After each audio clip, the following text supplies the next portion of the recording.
What is going on, guys? Welcome to Greggles TV. In this video, what can you expect for trade-in value if you get the Galaxy S23 Ultra? Because in the past, you can always do this. You get some really good trade-in offers. But what about the S23 Ultra? What are they going to give for some trade-in offers? Well, we're going to look at the past and anticipate what we're going to see in the future for these devices. So without further ado, let's jump into this. Ultimately, I think we're going to see a lot of what we saw last year.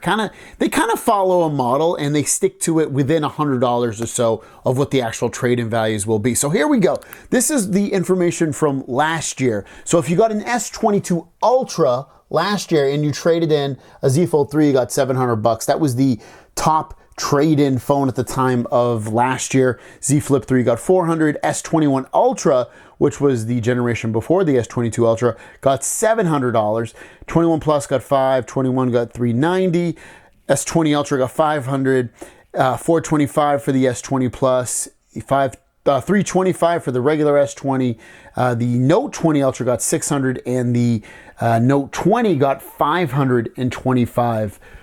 So what do I expect to see with the Galaxy S23 Ultra trade-ins for instance, the S22 Ultra? I think ultimately what we'll see on that phone is I think we'll see $800 to $900 trade-in. I think you'll get more than you did the previous year.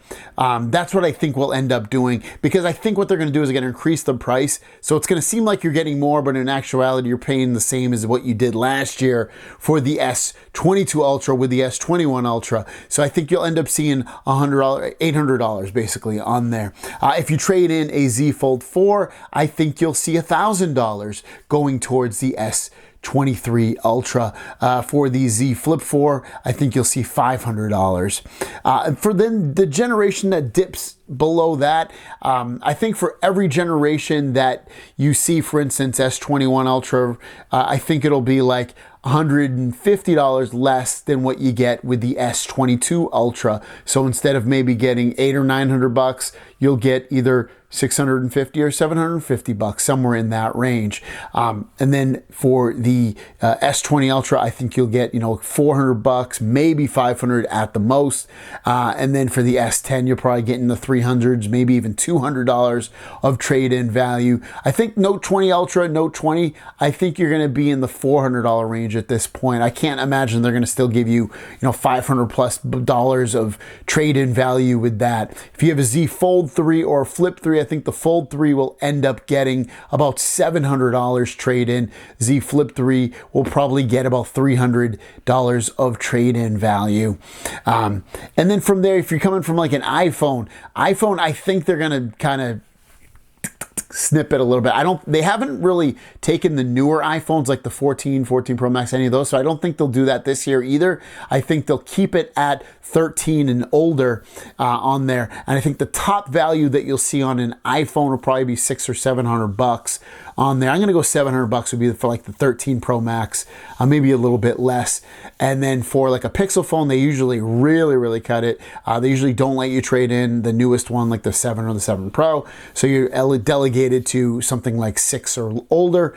And at that point, I think the highest value you see on a Pixel phone will probably be $300 or $400. They, for some reason, don't value Pixel phones like they probably should, especially when Pixels are a really growing market at this point. And they want to get their customers. I think one thing that you might see where I come off wrong is that maybe you will see more value in some of these other phones, like on the Pixel and the iPhone, than you did in the previous years, because it's starting to feel like there's a tide turning. People still love Samsung, don't get me wrong, but I think as people are buying less and less phones, I think people want to ultimately maybe either change or look at a value proposition such as the Pixel 7 Pro, where you can, get a flagship phone for under $1,000, and you could also trade in and pay even less than that. So like there's things to think about that Samsung might end up doing this, flip the script a little bit in terms of the trade-in values that they offer. The other question that might arise from this, are you going to be able to trade in 2 devices at the same time? Definitely, maybe even 3. Wouldn't surprise me. You'll be able to trade in watches, tablets, and phones, especially from the major manufacturers. Let me know your thoughts on this. Think I'm wrong? Think I'm right? Let me know in the comments down below. Have a great day, and we'll see you down the road. Peace.